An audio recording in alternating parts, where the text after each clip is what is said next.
नमस्कार दोस्तों, स्वागत है हमारी लाइव अपडेट न्यूज में। तो चलिए जानते हैं देश और दुनिया की सेलेक्टेड काम की और महत्वपूर्ण 100 बड़ी खबरों को सिर्फ 20 मिनट में। तो अभी तक आपने इस वीडियो को लाइक नहीं किया तो लाइक कर दीजिए और आप इस वीडियो को कहां से देख रहे हैं कमेंट करके जरूर बताएगा। ईरान में रह रहे भारतीयों के लिए एडवाइजरी, अगले 48 घंटे सावधान रहें, हेल्पलाइन भी जारी। अमेरिकी राष्ट्रपति ट्रंप के ईरान को दिए अल्टीमेटम के मद्देनजर भारत ने ईरान में रह रहे अपने नागरिकों के लिए एक एडवाइजरी जारी की है। इसमें भारतीय नागरिकों को अगले 48 घंटों तक सुरक्षित स्थानों पर रहने, बिजली और सैन्य ठिकानों से दूर रहने की सलाह दी गई है। एयर इंडिया ने भी बढ़ाए टिकट के दाम, 26,000 रुपए तक महंगा हो जाएगा किराया। मिडिल ईस्ट में युद्ध के कारण जेट फ्यूल की कीमतों में भारी वृद्धि हुई है। इसके चलते एयर इंडिया ने फ्यूल सरचार्ज बढ़ाने का फैसला किया है, जिससे हवाई यात्रा महंगी हो जाएगी। सीएम योगी त्रिदिवसीय उत्तर प्रदेश कृषि विज्ञान कांग्रेस 2026 का करेंगे उद्घाटन, वैज्ञानिकों को भी करेंगे सम्मानित। उत्तर प्रदेश कृषि अनुसंधान परिषद उपकार द्वारा लखनऊ में त्रिदिवसीय कृषि विज्ञान कांग्रेस का आयोजन किया जा रहा है। मुख्यमंत्री योगी आदित्यनाथ 8 अप्रैल को इसका उद्घाटन करेंगे। सनातनी एकजुट हों तो हिंदू विरोधी षड्यंत्र करने वाले भारत का बाल बांका भी नहीं कर पाएंगे, बोले सीएम योगी। मुख्यमंत्री योगी आदित्यनाथ ने वृंदावन में संत मलुकदास जयंती पर सनातन समाज से एकजुट होने का आह्वान किया।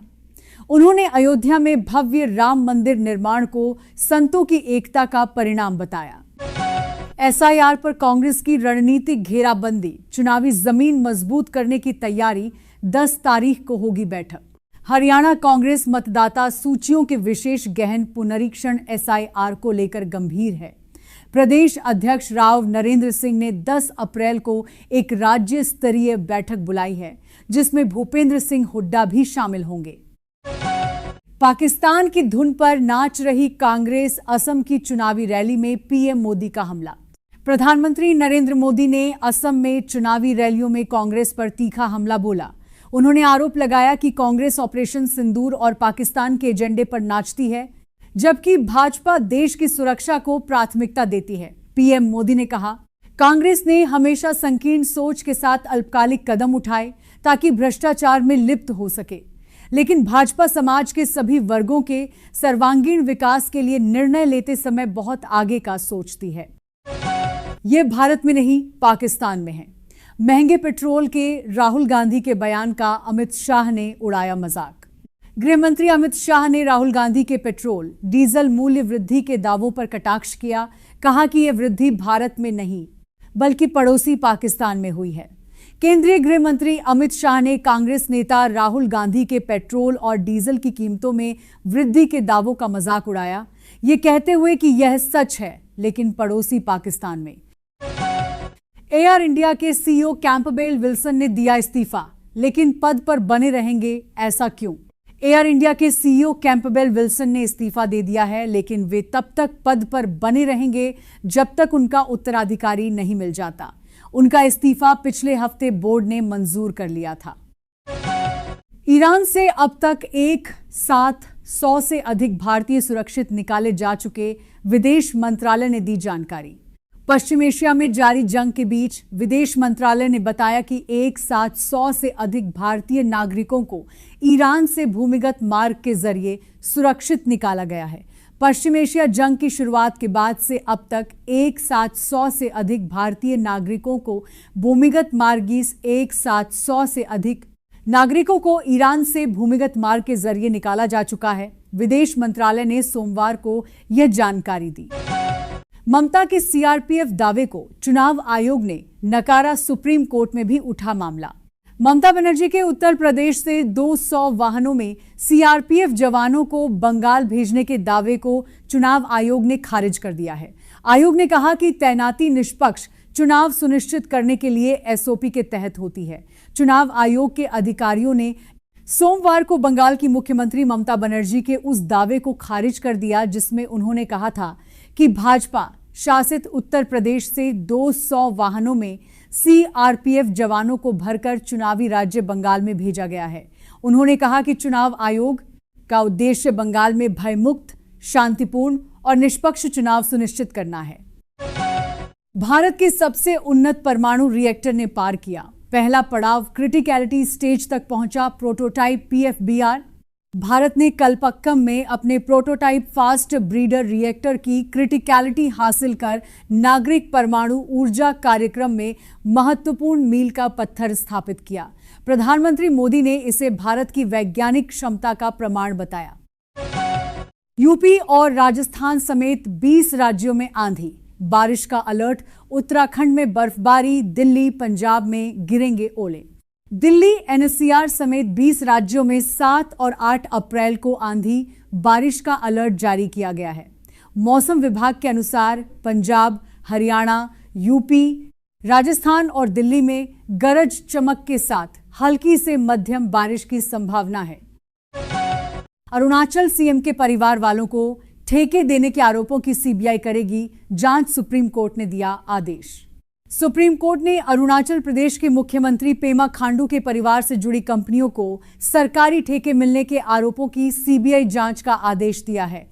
पीठ ने आदेश दिया कि सीबीआई को उपरोक्त समय सीमा के बाहर के लेन देन की जांच से रोका नहीं जाएगा। अरुणाचल प्रदेश सीबीआई के साथ सहयोग करे और 4 हफ्तों के अंदर जरूरी रिकॉर्ड उपलब्ध कराए। राज्य के मुख्य सचिव सीबीआई के साथ तालमेल के लिए एक नोडल अधिकारी नियुक्त करेंगे। राज्य सुनिश्चित करेगा कि कोई भी रिकॉर्ड नष्ट न हो। 10 हाईटेक टाउनशिप और भी बहुत कुछ। आगरा को 6,777 करोड़ की बड़ी सौगात, सीएम योगी ने किया ऐलान। सीएम योगी आज आगरा को 6,777 करोड़ रुपए की 320 विकास परियोजनाओं की सौगात देंगे। यह पहल आगरा की विरासत को संभालते हुए उसे आधुनिकता से जोड़ने का प्रयास है, ताकि शहर और अधिक व्यवस्थित हो, सुविधाएं बढ़ें और लोगों का जीवन बेहतर बन सके। ईरान के सुप्रीम लीडर बेहोश, फैसले लेने की स्थिति में नहीं, मुज्तबा को लेकर जारी रिपोर्ट में दावा।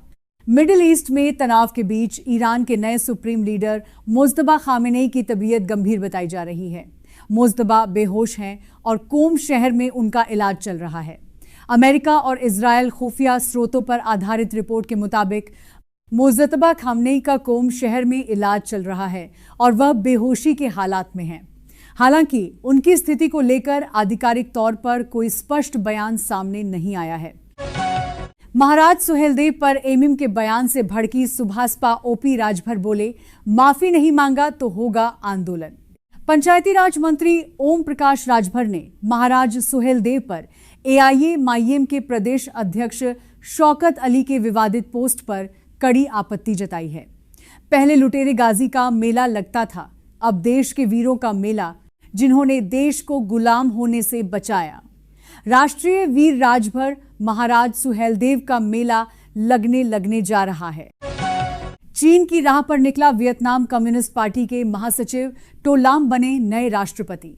टो लाम ने वियतनाम के राष्ट्रपति के रूप में शपथ ली, जिन्हें सांसदों ने सर्वसम्मति से चुना।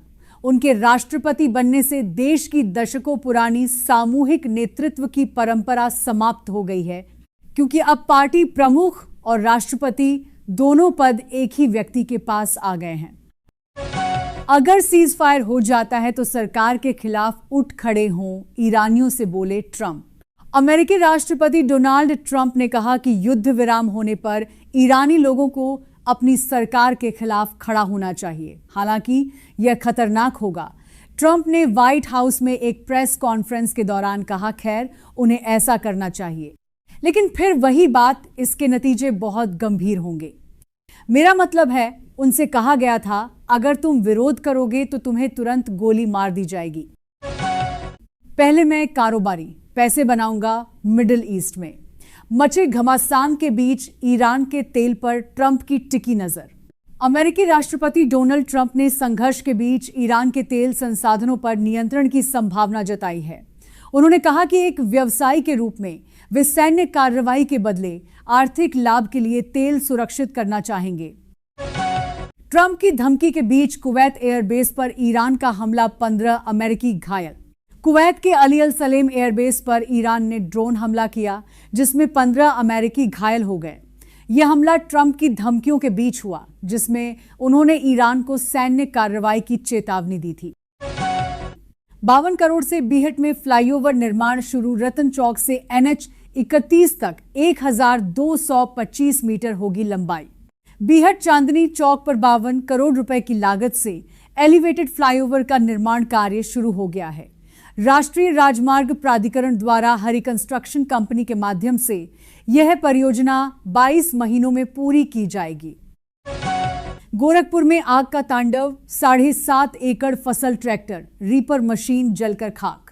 गोरखपुर में आग लगने की कई घटनाओं में 7.5 एकड़ फसल, एक ट्रैक्टर और रीपर मशीन जलकर राख हो गए। ग्रामीणों ने आग पर काबू पाया, लेकिन किसानों ने अग्निशमन विभाग की देरी पर नाराजगी जताई। लगातार गिर रहे हैं सोने चांदी के भाव, अब तक गिरकर आधी हो गई। चांदी आखिर कब थमेगा ये सिलसिला। इस हफ्ते के दूसरे कारोबारी दिन सोने चांदी की कीमतों में गिरावट जारी रही, हालांकि बाद में मामूली सुधार देखा गया। MCX पर 10 ग्राम सोने की कीमत में 97 की गिरावट दर्ज की गई। वहीं चांदी में शुरुआती गिरावट के बाद 744 प्रति किलो की तेजी आई, जिससे इसका दाम 234,123 हो गया।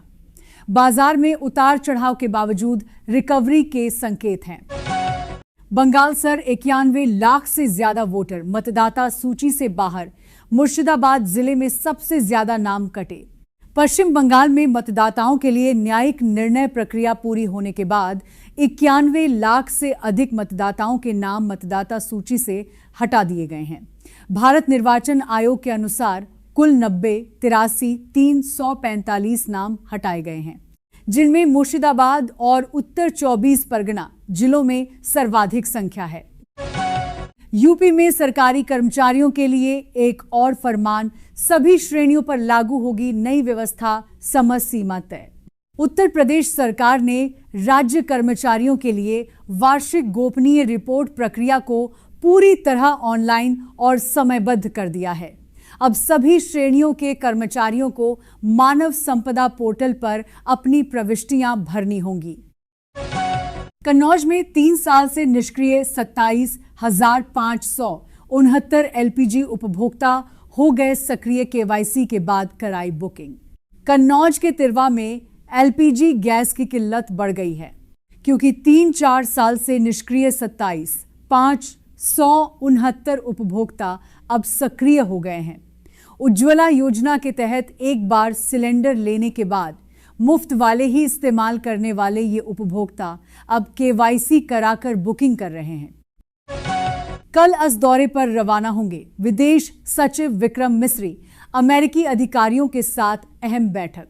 विदेश सचिव विक्रम मिस्री 8-10 अप्रैल को वाशिंगटन DC की 3 दिवसीय यात्रा पर हैं। इस दौरान वे भारत अमेरिका संबंधों के सभी पहलुओं की समीक्षा करेंगे, जिसमें व्यापार, रक्षा, विज्ञान और प्रौद्योगिकी शामिल हैं। राष्ट्रद्रोह के आरोपित PDP विधायक वहीद परा की सुनवाई टली, कोई गवाह पेश नहीं कर पाया। अभियोजन पक्ष। श्रीनगर स्थित विशेष NIA अदालत में PDP विधायक वहीदुर रहमान परा के राष्ट्रद्रोह मामले की सुनवाई स्थगित हो गई। अभियोजन पक्ष कोई गवाह पेश नहीं कर पाया, जिसके बाद अदालत ने सुनवाई 21 मई तक के लिए टाल दी। विधायकी रद्द होने के खिलाफ हाईकोर्ट पहुंचे कांग्रेस नेता राजेंद्र भारतीय। आज होगी सुनवाई। कांग्रेस नेता राजेंद्र भारती ने दिल्ली हाई कोर्ट में याचिका दायर की है। उन्हें 27 साल पुराने बैंक धोखाधड़ी मामले में 3 साल की सजा मिलने के बाद उनकी विधायकी रद्द कर दतिया विधानसभा सीट को रिक्त घोषित कर दिया गया था। यूपी में मृतक आश्रितों को बड़ी राहत, नौकरी के लिए नहीं लगाने पड़ेंगे चक्कर, सब कुछ होगा ऑनलाइन।